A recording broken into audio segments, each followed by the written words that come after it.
Добре дојдовте во емисијата 360 степени, прва во новата сезона. Остануваме во познатите термини, ќе не гледате секој понеделник и четврток навечер на МРТ1.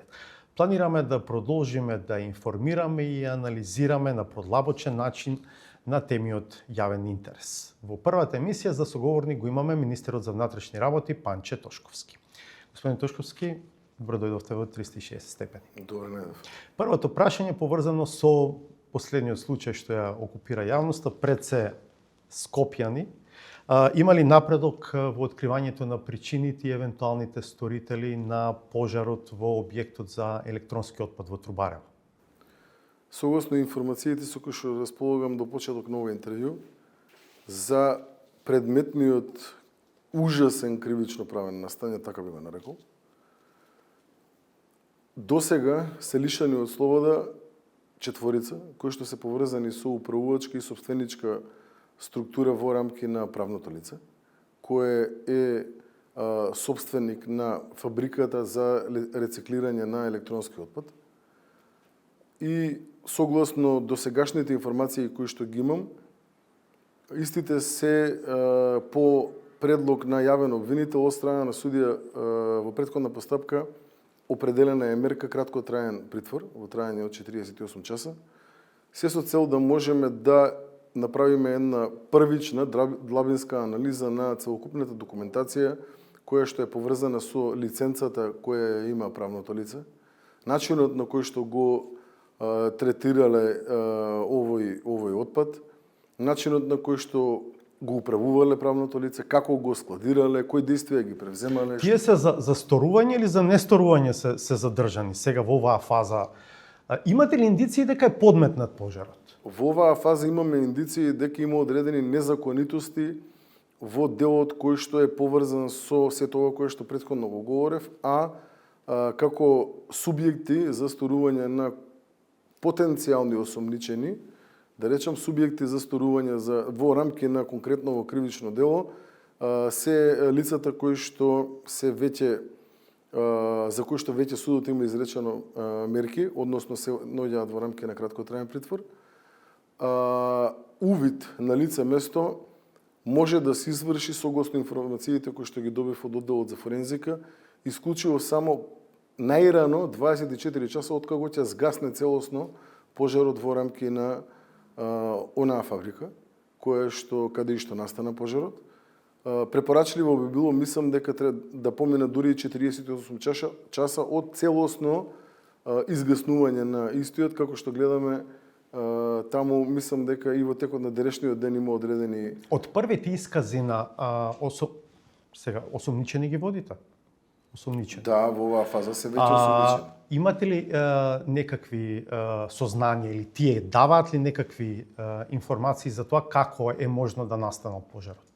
Во оваа фаза не би сакал да споделувам такви детали од оваа постапка, но штом истите ќе можат да бидат споделени со јавноста, навремено ќе биде известена јавноста.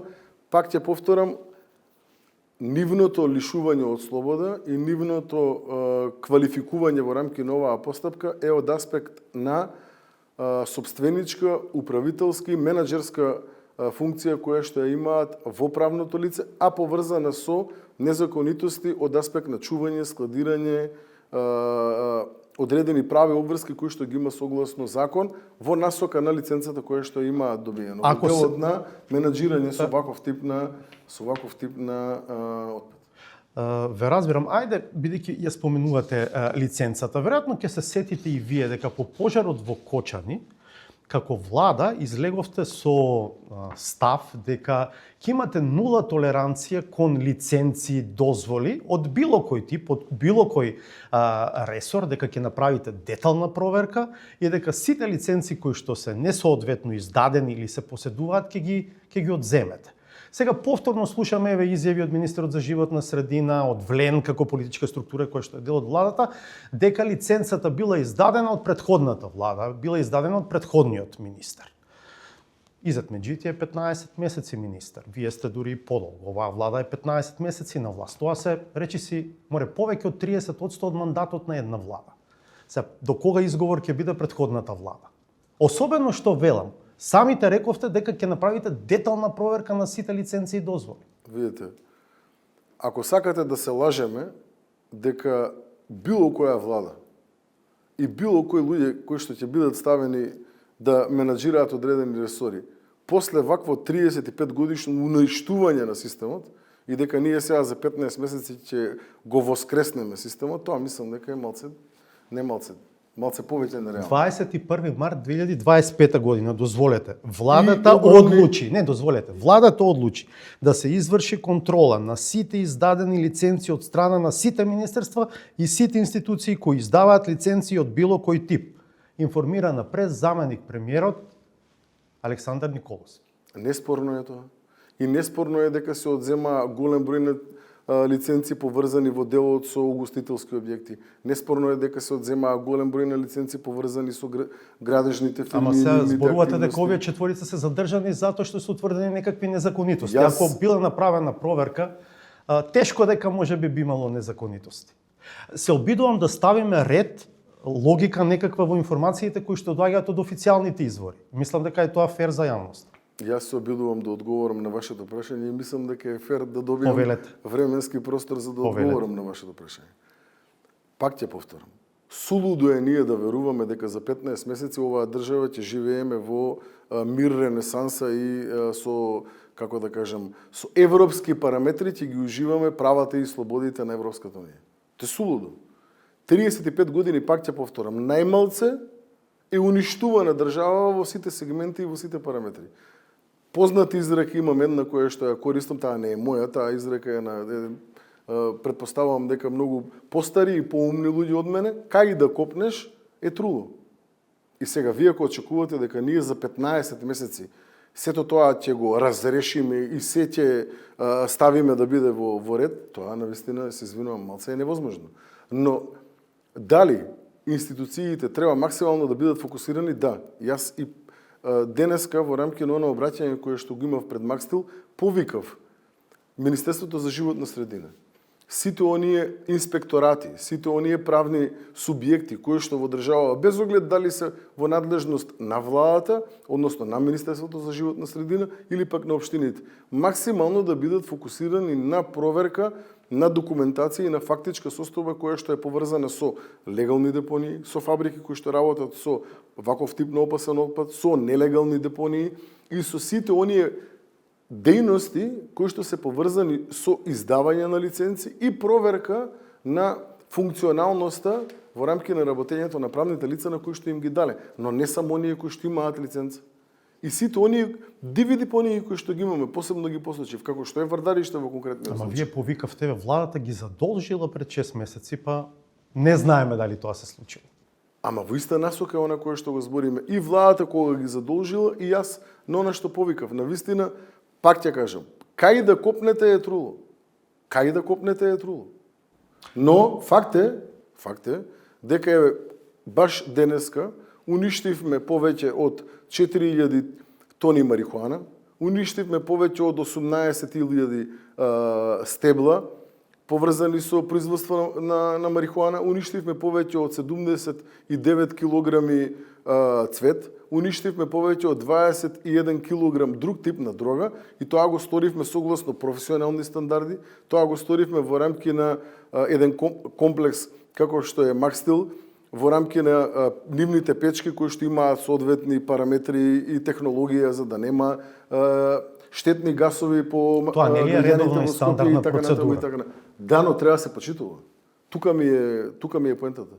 Треба да ги топла вода, не треба да измислиме, треба да ги почитуваме стандардите и сите оние параметри врз основа на кои што се утврдува нормален начин на процесуирање на било што.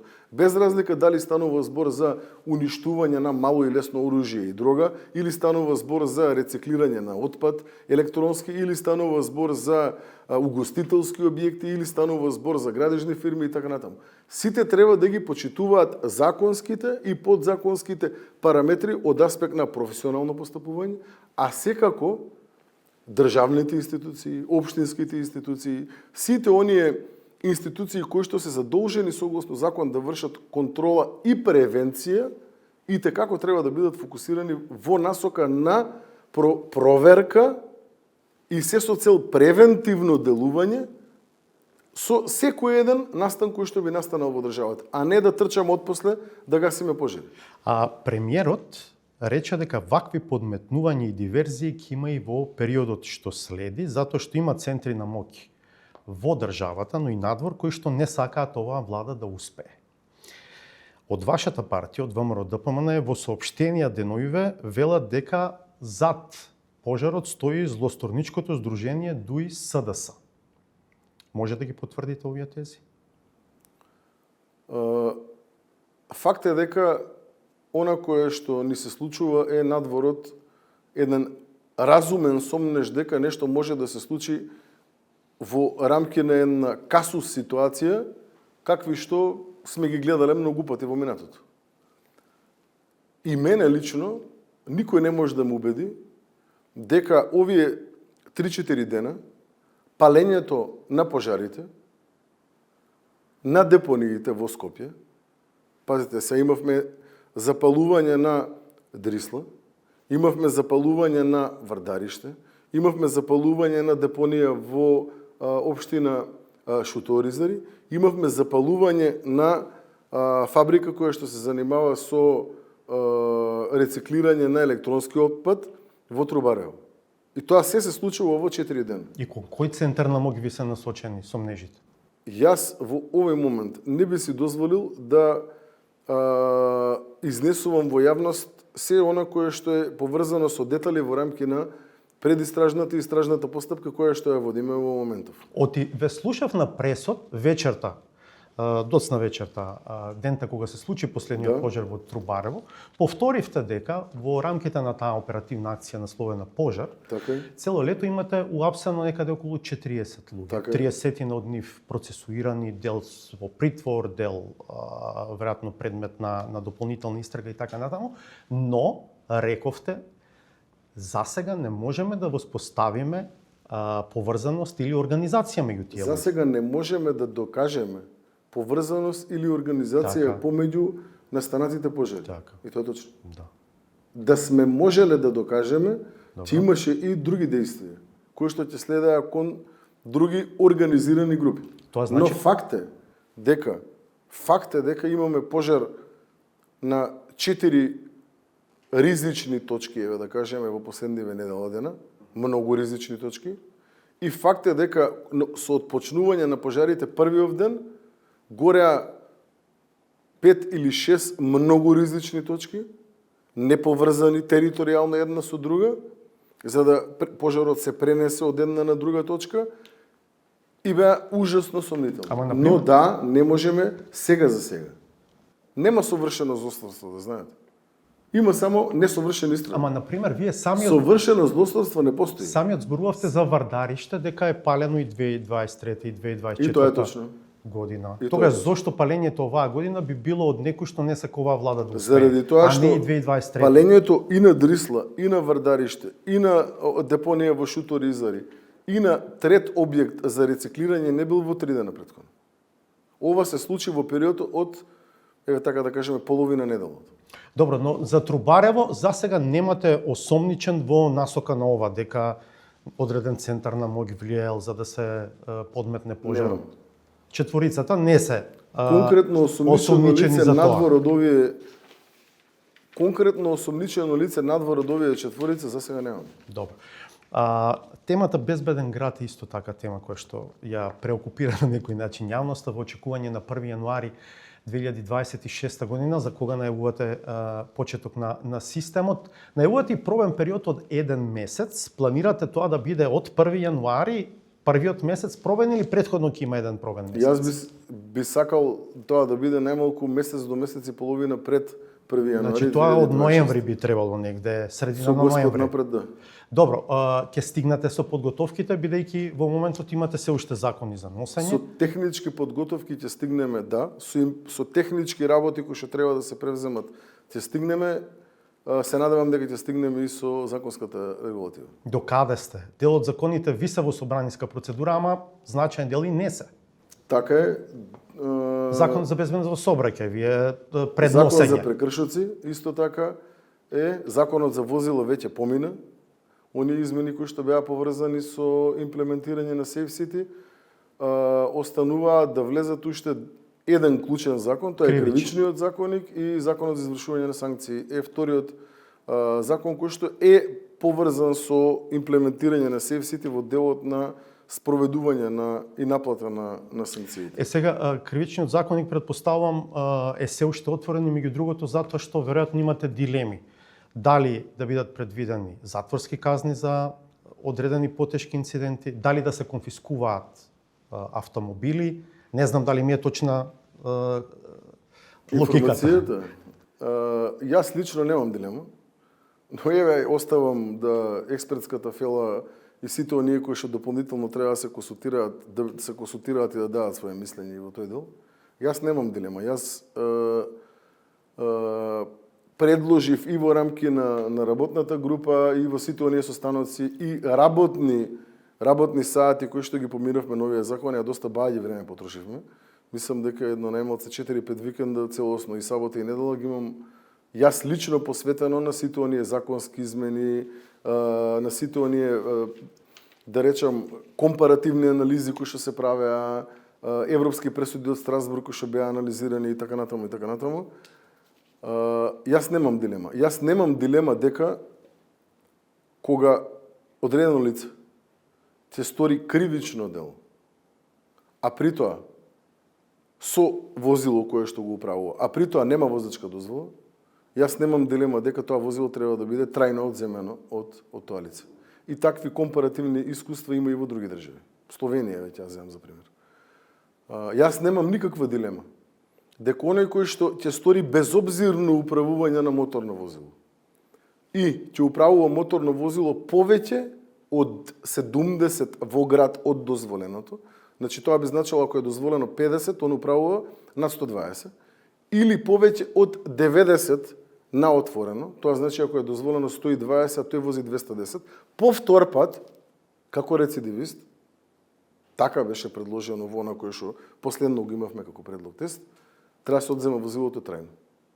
Јас немам дилема. За овие два типа на кривични дела. Дури немам дилема ни дека треба да се одземе кога возило се користи како средство за сторување на кривично дело, а при тоа кривичното дело е нелегално учество во трки на партизанска. И тука немам дилема дека треба говориме за задолжително одземање. Кој има дилема? Судот. Кој има дилема? Судот да донесе одлука за задолжително одземање. Но кој има дилема? Има дилема одредени експерти кои што ги имам консултирано во рамки на овој процес, навистина огромен број на луѓе. Добро, мислат дека ќе паѓаат овие случаи во Страсбург или што? Не, мислат дека е престрого да се оди со таков тип на задолжителни казни. Мислат дека е престрого, а за ова кога имаме рецидивизам повтор пат на безобзирно управување кое што е сулудо и за одземање на моторното задолжително кога го управува лице кое што нема никогаш полагано за да управува моторно возило, тука немаше дилема никој. И тој пример веќе е употребен во земји членки на Европска унија и е согласно Европската конвенција за човекови слободи и права. 1.1.2026 ви е таргет за главниот град, Тетово, Куманово и коридорите 10 и 8. Да, со тоа што ако се прашувам јас 1.1.2026 би ги вклучил сите камери кои што ќе ги имаме имплементирано, доколку ги имаме имплементирано на цела територија на Македонија и останатите камери, и тие би ги вклучиле. Првичниот таргет беше Скопје, Куманово, Тетово, коридор 8 и коридор 10 и за тој ќе бидеме технички спремни да го пуштиме во функција 1.1.2026. Зошто беше потребно 1.1.2026?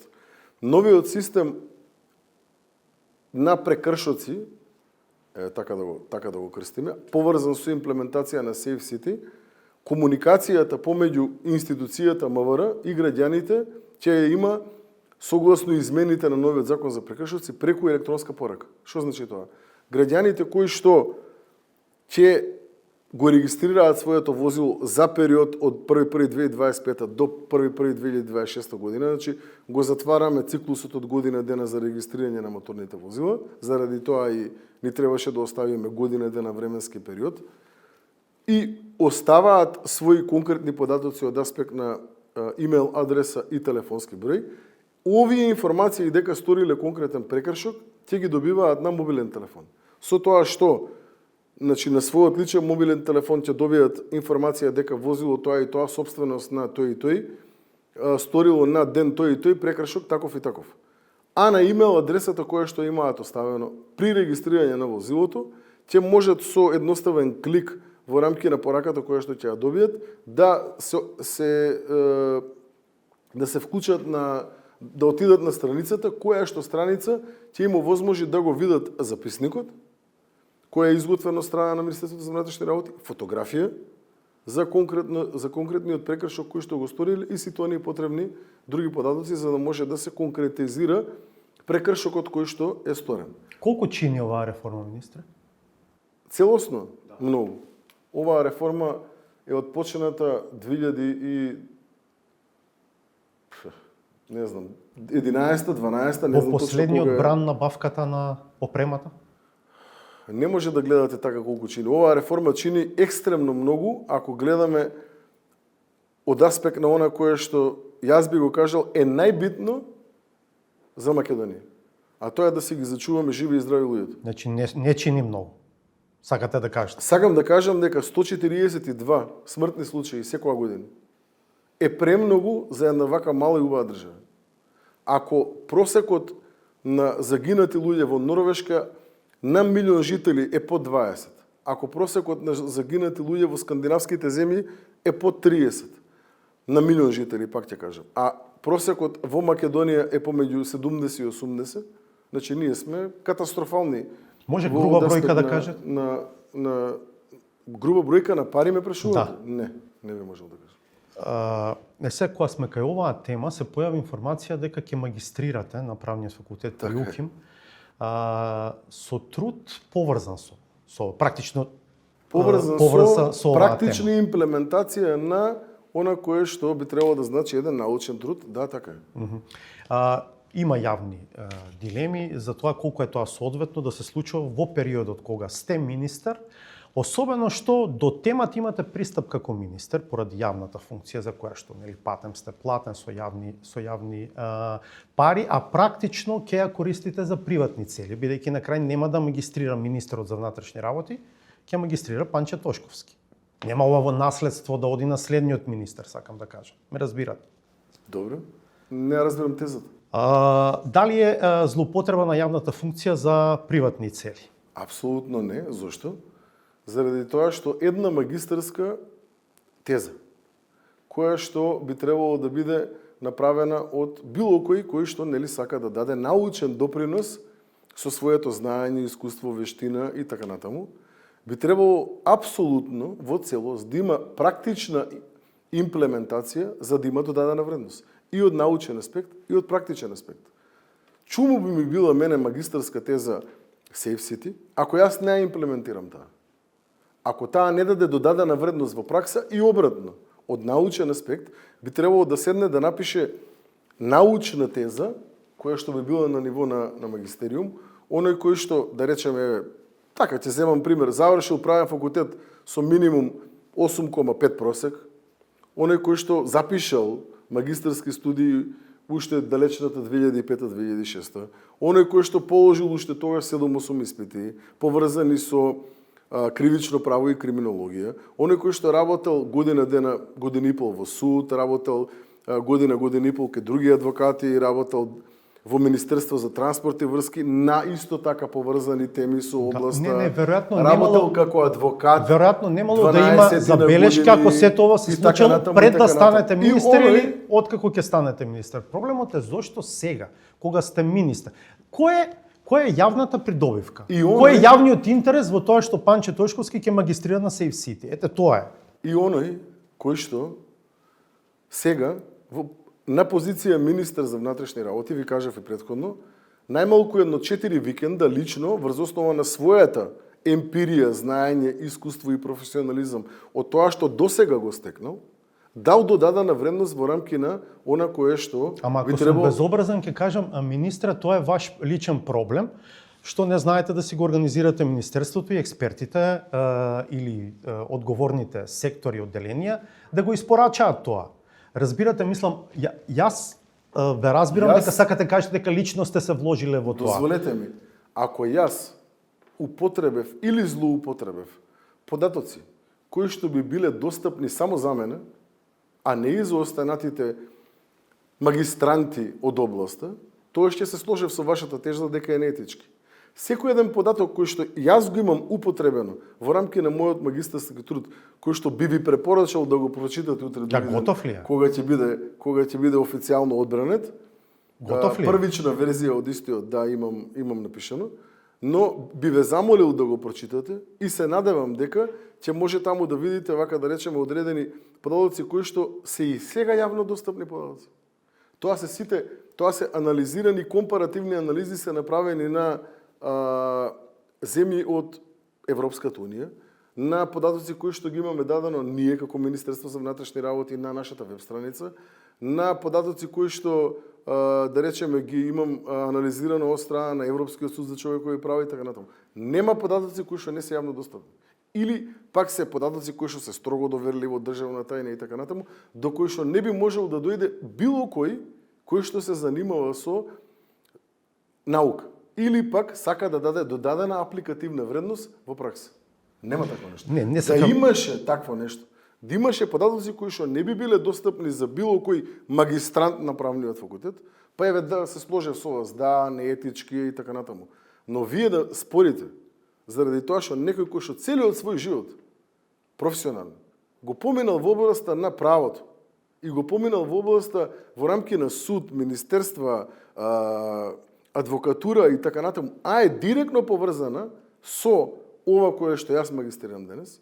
Наистина мислам, не ја свеќам. Добро, не сакам да го потрошим интервјуто на ова, има уште многу јас се прашувам, дилеми. секој еден кој што работи на државна позиција, каде што работи за интересите на граѓаните, би требало да се едуцира себе си дополнително, би требало да вложи во себе си дополнително и би требало да имплементира во пракса дополнителни знаења кои што ги стекнува со текот. Па вајда ние не треба да престанеме да се едуцираме на 18 години. Или сега додека сме на државна функција не треба да се едуцираме. Тоа е вашата теза. Ама кога наоѓате време вие за тоа, министре? Вие треба прво да положите лично испити. ви имам кажано дека 5 часа спиам само. И сите го знаат тоа. Сите кои што ме знаат дека спиам 5 часа.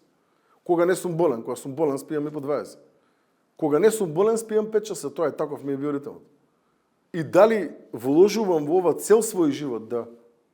Дали сум имал идеја пред ова на што да магистрирам и да дадам додадена вредност од себе си, од аспект на моите професионални знаења? Не. Сега добив идеја и инспирација да магистрирам на тема која што лично ме повредува. Не знам како да ви кажам. Едноставно не можам да ја прифатам бројката на 142 жртви секоја година која што мислам дека не ја правите разликата меѓу Панче Тошковски, министер за внатрешни работи, и Панче Тошковски, магистрантот на правен факултет. Но ама ова е додадена вредност. Моите знаења, лични, кои што сум ги имал до овие 20 години стекнато, се на Панче Тошковски адвокатот, на Панче Тошковски студентот, на Панче Тошковски вработениот во суд или на Панче Тошковски вработениот во Министерство за транспорт и врски. Чиви се? Ама јас сум еден човек. вие со темата не се занимававте пред да дојдете за министер за внатрешни Со оваа работи. тема. Ама јас сум работел како адвокат прекршоци. Јас како вработен во Министерство за транспорт и врски сум работел на тема Ама безбедност во со сообраќајот. конкретниот систем не сте се занимавале пред Оваа да тема не е дојдете. само Safe City имплементација како нов систем. Оваа тема треба да даде одговор на поставени прашања во делот на зголемување на безбедноста во сообраќајот, каде што технолошките имплементирања на новите знаења, техники и така натаму се само еден сегмент, менјавање на менталитет на граѓани е втор сегмент, или тоа не сум го работел претходно. нова законска регулатива на построги казни е трет сегмент. Или тоа не сум го работел претходно. Зошто не почекавте да ви заврши мандатот па да Заради магистрирате? тоа што сакам да има додадена вредност во наука, она кое што јас го имплементирам во пракса, заедно со сите експерти, професионалци, професори, вработени во Министерство за внатрешни работи, луѓе кои што врз основа на знаење и искуство кои го имаат сакаат да помогнат во рамки на имплементирање. Ама вие не сте фармацевт, вие не сте фармацевт во приватна компанија, на пример Алкалоид, кој што за доброто на својата компанија врши истражувања. Тоа е приватна компанија и да, таму магистерскиот труд ќе има додадена вредност во компанија. Овде сте вие на јавна позиција. Ама магистерскиот труд не ми го плати државата мене, па така да зборите. Магистерскиот труд сам си го платив од аспект на котизација на правниот факултет. Сам го платив од лично своји средства. Од сметка на Панче Тошковски. Од плата која што добивам денес. Добро, ајде им дадеме шанси и на други да се Вие, занимаваат со темата. господине, Не сакам. имате право на свое мислење. И јас имам право на свое мислење. Јавноста ќе суди дали тоа е оправдано или не е оправдано. Но никогаш нема да ме убедите дека научната вредност на било кој магистерски труд нема да е 10 пати поголема доколку има апликативна примена и никогаш нема да ме убедите дека моите професионални знаења кои што сум ги стекнал цел живот за да дојдам денеска до овде, нема да дадат додадена вредност на научната мисла во Македонија. Добро. За случајот со испитниот центар за возачки испити во Битола, кој го доби фирма на функционер на ВМРО ДПМН од Кичево. Во меѓувреме, испитниот центар доби забрана за работа. Многу страшно вака звучиш. Ама не, тоа е факт. Тој господин, член на совет на општината од ВМРО ДПМН има забрана да кој да е човекот, лично не го познаваме, има забрана како член на политичка партија да е собственик на правно лице кој што учествувало на тендер. Не. Ама така некако го кажавте навистина, како не, ама добро, ама баш на ВМРО ДПМН, зошто на ДУИ некој не го доби, локален функционер од Кичево. 100% локален функционер на ДУИ добил тендер изменатив. Добро, добил 100%. 1000%. Така е. 1000%. Така е. Добро. Сакав да ве прашам, бидејќи во меѓувреме доби забрана за работа од 30 дена. Кој овој што е на ВМРО ДПМН собственикот на функционерот на правната ли? Тој доби забрана? Тој. Да. Од кого? Од Министерството за внатрешни работи? Да, од Министерството за внатрешни работи. Дали во меѓувреме ќе профункционира повторно? Прашањето е повеќе од аспектот на интересот на граѓаните, на младите од тој регион кои што прво подолг период не можеа да полагаат затоа што се повторуваше таа постапка, а второ еве сега 30 дена повторно не функционира. Се согласувам да најголемиот проблем, ако ме прашате мене овдека, е затоа што ние имаме систем обратно поставен моментално, систем кој што не се грижи за квалитетот и знаењето кој што ќе го добијат граѓаните, не се грижи за она што треба да добие државата и не се грижи за ништо. Ако ме прашате мене, е поврзано со спроведување на овие испити во рамки на испитни центри и така натаму. Обратно е поставен системот. Државата на јавен оглас доделува ваа компанија или таа компанија да го работи конкретен испитен центар, а при тоа изборот на кој ќе биде не е на Министерството реално, туку е на тој кој што има полигон. И во конкретнава ситуација полигон во Ресен, кај што по правилник мора да има испитен центар на таа територија, го држи еди која си фирма без разлика дали била најблиска фамилија на фирмата претходно кандидат од една или од друга партија, ја не би кажал од која конкретно. Сте кажале да? Аз сум кажал така, меѓутоа во овој интервју не би сакал да кажам. И реално собственикот на полигонот одлучува на кој ќе го добие, кој ќе добие можноста да ги спроведе овој испит. Добро, ама јавно, прво бидејќи сте правник, јавно беше обзнането дека Комисијата за заштита од конкуренција констатираше дека е направен прекршок со тоа што полигонот од Ресен не склучил договор и со вториот претендент, односно фирмата која што до тој момент ја поседувала лиценцата за испитниот центар, поради тоа е и казнет полигонот, што де факто фрла дамка на процесот. и те каква дамка фрла, која јас лично се прашувам, не само новиот процес, на сите процеси кои што претходно биле спроведени, пошто сите така претходно ги спроведувале. Врз основа на еден собственик на полигон, тој одлучувал кој ќе добие тендерот, а не министерот или министерството. Што сакам да кажам?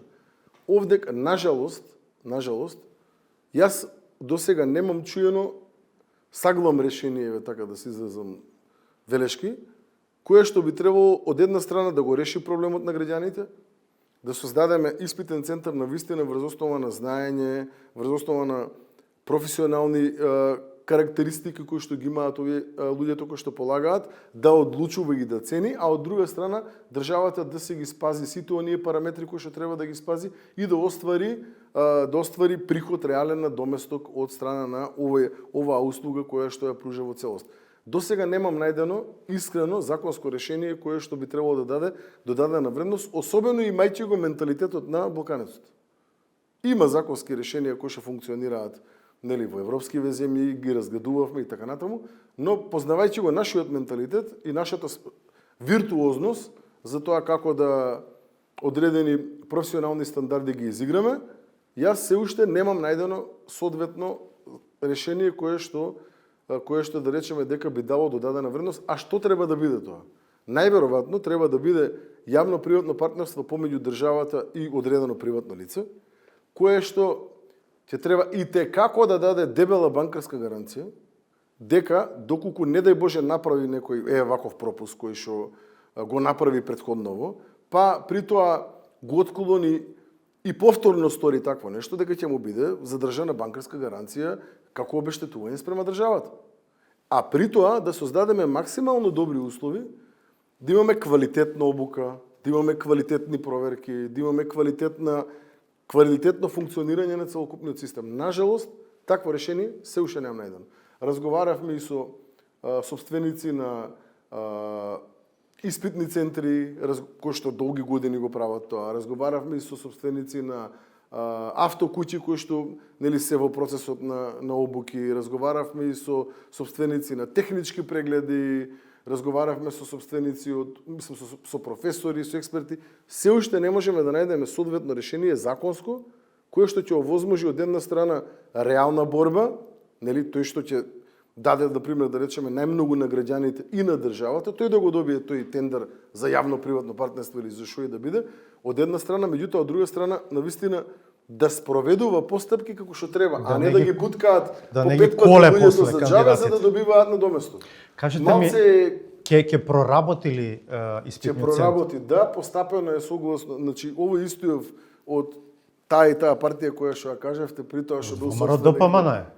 Така де, што бил собственик на правното лице, Министерството за внатрешни работи му донесе забрана за работа во трајање од 30 дена, мислам дека така беше, заради тоа што пост неколку месеци од кога ја добил лиценцата, не ги испочитувал условите кои што требало да ги испочитува за да функционира овој испитен центар. Од тоа што јавно го соопштивте до сега, еден од пропустите е поврзан со стручните кадри што треба да ги поседува. Така е, сега, да, имам таква информација дека одредени луѓе кои што биле претходно вработени сега биле заменети со нови луѓе, а при тоа забелешката која што била дадена од комисијата која што изврши контрола по добиена представка од страна на граѓани, да речеме, утврдила дека, значи, кои се двете или трите причини заради кои што три беа наведени. Една поврзана со стручните лица. Со стручните лица немало лекарски уверенија за работа на дел од стручните лица, втората со возилата мислам дека беше не воделе соодветна евиденција на луѓето кои што полагале и така натаму. Таа имаше прашање во јавноста како можел да ги исполнува, па сега како можел првично да ги исполнува, па сега не ги исполнува. Па за стручните лица е логично прашањето. Не е за евиденцијата, да, може држи, ама за стручните е логичен одговорот. Зошто? Пошто овие кои што биле првично ги заменил со нови. А тие новите немал документацијски уредено да имаат, како што ме информираат службите, пак кажувам уште еднаш, немале доволно соодветни уредени лекарски уверенија. Тоа било замерката. Има ли внатре партиска, внатре ВМРО-вска препирка тука во овој случај? Не. Некој да е некому луд затоа што ја додели лиценцата, па сега да му враќа со забрана за работа, има, еве сега, ние сме мала држава, се зборува за тоа дека имате одредено ривалство, анимозитет во односите со директорот на БЈБ Александар Јанев, кој што патем беше спомнуван како еден од можните кандидати за министер за внатрешни работи пред вие да станете министер. И дека и на овој случај се пресликува еве тоа ривалство. Ја разбирам дека чаршески муабет у Македонија е вака многу честа појава. Да не речам трач муабет, ама навистина конкретна вака хипотеза која што ја поставивте е нелогична согласно законско властување кој што ги имаме. Еве само оттаму да тргнам, министер за внатрешни работи предлага, владата избира директор на Биро за јавна безбедност, кој што при тоа е составен дел на Министерството за внатрешни работи. Не е посебно правно лице кое што независно функционира. Министерот потпишува плата за сите 11.600 вработени во МВР, каде што влегува и БЈБ. Тоа е од една страна, од друга страна, директорот на Биро за јавна безбедност лично одговара за својата работа пред министерот и пред владата. Така да тука нити може да има муабет за ривалство, нити може да има муабет за анимозитет. За тендерот за набавка на нови возила, 120 победи возилото Peugeot 408, конечната цена беше 3,27 милиони евра, што е за околу половина милион евра помалку од 3,77 колку што беше најефтината понуда пред електронската аукција. Така. И вие сте горд на тоа што еве сте успеале условно кажано да заштедите најмалку половина милион евра. Јас сум пола Македонија се чуди. Како е добиена толку ефтина понуда реално за толку многу добро возило? Да, затоа што да. Поставувам дека заради тоа што бројката е огромна, од аспект на побарувачка на пазар, говориме за 120 возила, од аспект на потреба на министерството бројката е премала. Полициските службеници ќе беа многу позадоволни да набавив 1000 возила. Јас реално ќе бев и такако задоволен да набавивме 500 возила, но исто 120 возила искрено сум задоволен заради тоа што возила во МВР не се набавени од 2012 или 13 година, ако не се лажам, купени од страна на Министерството за внатрешни работи. Сакам да потенцирам. Сите возила, 120, до едно, се полициски обележани возила. Кажав еднаш, мислам дека и на вашата емисија, дека јас додека сум на оваа позиција, нема да потрошам ни денар за возило кое што нема да биде полициски обележено. Возила за другите организациони единици, го сменивме законот, ќе може да набавуваме од Агенција за одземен имот и ќе може и поинаку да се сноѓаме во делот на тие возила. Ќе набавуваме исклучиво само возила кои што ни се насушно нужно потребни. И многу ми е жал што таков тип на возило, освен од донации, изминативе 13 години, нити владите претходни, нити министрите претходни нашта за сходно да набават такви возила. И огромна благодарност и до министерката за финансии, и до председателот на владата, и до останатите членови на владата, пошто нели буџетот се носи заедно, заради тоа што овозможија да токму тие средства од 4 милиони евра, кои што за среќа успеавме да штедиме пола милион, па нема да се 4, да се 3,5, се инвестирани во рамки на нови возила кои што многу му требаат на министерството. И се додворувате се на министерката за финансии? Секогаш сум бил културен затоа што имаше муабети сум дека сте имале некоја жестока препирка последниот период. И секогаш сум бил крајно благодарен за поддршката која што сум ја добил како и од министерката за финансии, така и од страна на премиерот. И тоа е видливо тоа. Тоа што конкурираа само 3 возила. Дали е сепак показател дека со техничките услови на тендерот конкуренцијата беше свесно стеснувана? Тоа што добивме пола милион евра поевтино возило. Возило со 215 коња, со автоматски менувач, со 5 години редовен сервис вклучен во рамки на цената која што ќе исплати државата. 5 години редовен сервис. Да, сомнежите беа дека тендерот е цртан за едно возило. И на крај, да, имаше еден оператор кој што реши да оди до крај, веројатно да се симне многу ниско, да оди со минимална заработувачка за да го победи тој за кој што беше цртан тендер. И согласно информациите кои што секојдневно стигаат до мене, навистина сите честитаат на можеби најуспешниот тендер за возило кој што било кога е спроведен во Македонија. А зошто уште пошироко него отворивте тендерот, да можат уште повеќе возила? Па може уште поевтино ќе поминавте. Не беше целта само ефтино да поминеме. Целта беше да обезбедиме ваков тип на возило кое што ќе ги задоволува стандардите на полицијата. Јас бев информиран од страна на комисијата дека најмалку едно 7-8 и како квалитетни возила, 7-8 компании, се извинувам, од аспект на брендови од типот на Peugeot, Škoda, Mercedes, BMW, Audi, јапонски возила, некои не знам кои беа други и така натаму. Значи најмалку 7 или 8 типови на возила, квалитетни типови на возила, влегуваат во рамки на предметната техничка спецификација. Напротив, јас воопште не сметам дека сме ограничили. И како сме ја отворили, но да, баравме квалитетни возила, баравме моćни возила, силни возила, возила кои што и исклучиво полициски возила, пак ќе повторам. И да, добивме екстремно поевтина цена од онаа која што и беше планирана, и беше стартно понудена, и за тоа навистина не само јас, туку и сите во министерството очекуваме што побрзо да пристигнат, се со цел да може да понудиме што поквалитетна услуга на македонските граѓани. Еден од случаите поради во иднина планираме овие возила да бидат круцијални во делот на она кое што го најавував и јас претходно и други, да речеме, луѓе од Министерството за внатрешни работи, од аспект на реонски и маалски полицаец. Ќе следите и понатаму измените на Законот за внатрешни работи и Законот за полиција и како се поврзани со ова. Овие полициски возила треба да бидат буквално една нова, современа, мала полициска канцеларија.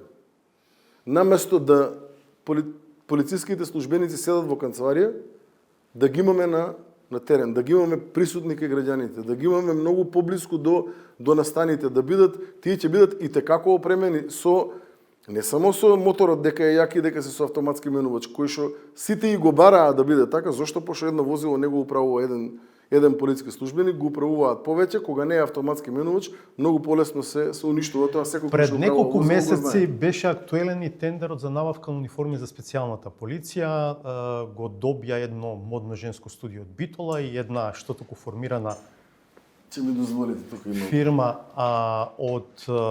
со српски собственик. Станува збор за две рамковни спогодби во вкупна вредност од околу 3,8 милиони евра. Во меѓувреме не слушнавме дали имате веќе нарачено и набавено униформи од овие два оператора. 2021 година последна набавка на униформи. Вака не изгледаат моментално. Ова е пред, па не верувам дека, може да има година дена кога бев фамозното на полициско одделение Маздрача, еве ни ги нашите полицајци како изгледаат се. Еден со еден ако ги врзете, специјалци се овие. Не, овие се гранична полиција конкретно, ама носат униформи, така.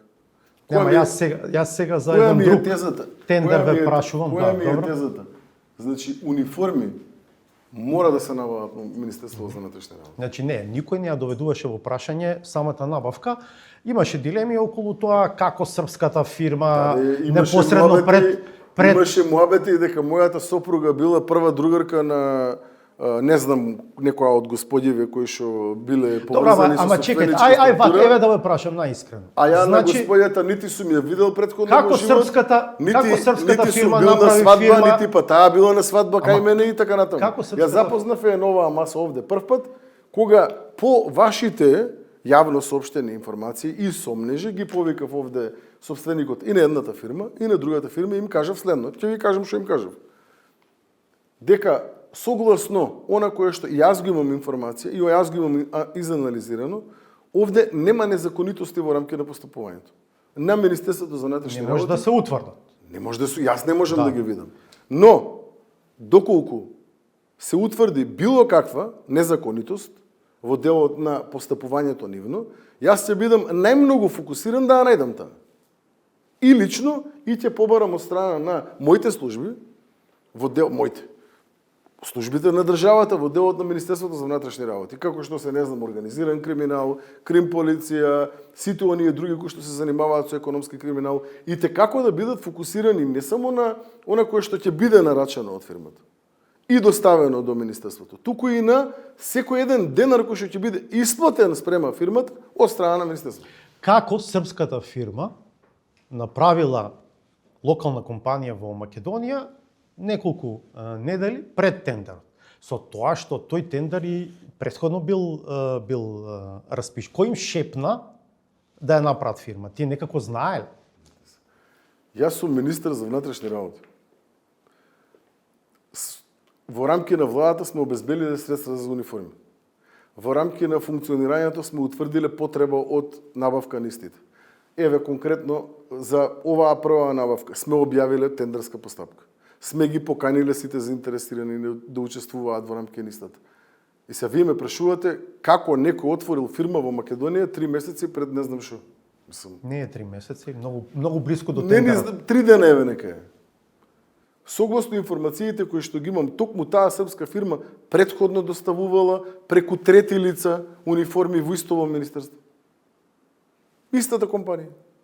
Ама тогаш преку трети лица по поскапа цена, малце едно 2-13%. Истата фирма, која што вие кажавте. Јас тоа не го знаев тогаш. Од кога вие ја отворивте како тема, после тоа ја разбрав. Добро, набавивте ли во меѓувреме униформи? Нарачавте ли? Согласно она кое што го имам добиено како информација, овој тендер кој што беше првиот за специјални униформи, таму е договор нарачка, односно на вкупната сума која што сме ја утврдиле како таква, согласно потребите на специјалните единици, на интервентна полиција, на ЕБАР и на сите останати, како што бараат, така секторот за набавки или како и да се викаше, ги спроведува сите оние постапки по нивно барање. Една договор нарачка е направена. А стигнати се униформи? Согласно информациите кои што ги имам до отпочнување на емисијава, не. Имаат, мислам, таму рок некој од не знам, мислам дека беше 90 дена што треба да ги испорачат. Ќе ги покажете, ќе ги покажете ли во јавност? Како не, како Добро. Не беше толку, прво ова е многу помалата набавка. Втората, големата, кога следува? Оваа големата која што треба да се набават сите униформи. Добро. Кои што се прво и многу битно, значи пак ќе кажам, 2021 била последна набавка на униформи, кои што најверојатно и тогаш било само за специјални единици, но не можам да тврдам. Треба да чекав да добием информација пред отпочнување на емисијата, ама не ми кажа. Меѓутоа последна набавка е 2021. Не можам да тврдам дали е само за специјални единици или имало набавка и за редовна униформа. Ама е 2021 пред 5 години. Во рамки на оваа вторава набавка, големава набавка која што условно велиме, се треба да се набават полициски униформи за, не знам, над 7000 полициски униформи, сигурно и тие мора да се набават за сите. Зошто? Заради тоа што сакаме да ги ребрендираме ова кој што таа е за овие што ги гледате ова. И сакаме полициските службеници да носат достојна, нормална, квалитетна нова униформа. Да, имаше укажување од кластерот за текстил на домашните компании да може и тие да учествуваат. Апсолутно да. И поради тоа направивме технички диалог согласно информациите кои што ми ги доставија 12 фирми. Се не знам дали се македонски или странски, имаат давано одредени забелешки во рамки на техничкиот диалог, кој што е предфаза, да речеме, во рамки на јавната набавка. Таму се објавува тендерска документација, спецификација, па секоја заинтересирана фирма дава предлози, забелешки, препораки и така натаму. Неколку пати во јавноста е кажано дека ќе имаме таков тип на набавка, лично од мене, и така натаму. Еве, официјално кај вас во емисија најавувам дека оваа недела, се надевам уште денес, но не сум сигурен, но во текот на оваа недела ќе биде објавена оваа големава набавка на униформи. Ги поканувам сите македонски компании до една да учествуваат на предметната јавна набавка и да дадат свој белег во рамки на ребрендирањето на македонската полиција. Завршуваме само. Ве засега ли најавата на премиерот за реконструкција на владата по избори? Не. Апсолутно. Добро, имаш уште многу теми, ќе ни останат за некоја идна емисија. Благодарам што бевте дел од Ви 360. благодарам на поканата, ми беше чест како и секогаш. Саботажа до крај, пријатно до четврток.